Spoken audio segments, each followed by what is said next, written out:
C'est une thérapie qui ne nécessite ni médicaments ni médecins et qui a fait ses preuves en Orient. La méditation peut dans la plupart des cas aider les patients à surmonter certains troubles. Isabelle Marc et Olivier Standbar se sont intéressés à cette technique qui soigne l'esprit comme le corps. Regardez.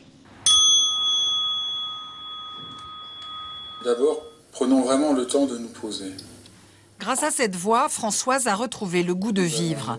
Depuis 4 ans, elle souffre de rhumatisme articulaire très douloureux.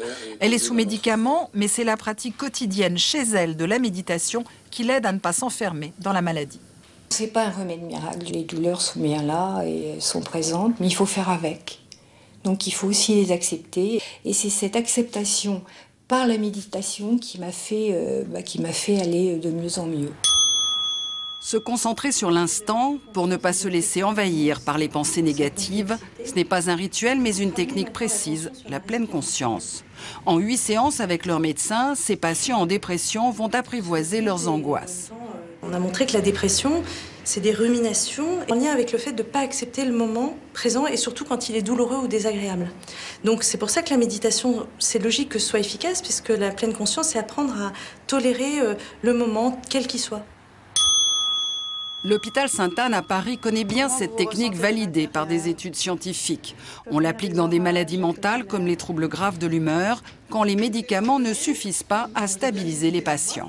Il y a quand même des moments où j'ai beaucoup de pensées et donc, si vous voulez, ça se bouscule un petit peu beaucoup dans la tête. Et c'est ça qui, au final, m'apaise, je pourrais dire.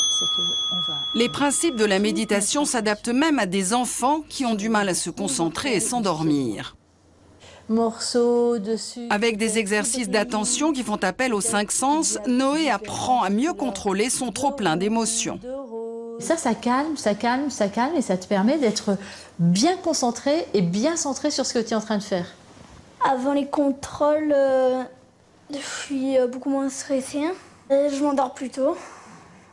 Et donc j'ai de meilleurs résultats à l'école. Donc dans tous ces moments où le stress va très vite venir les submerger, grâce à la méditation en pleine conscience, on leur donne des outils pour gérer leur stress. Bien connue aux États-Unis, la méditation a fait la preuve de ses bienfaits sur le cerveau et sur le cœur. Elle commence tout juste à percer en France.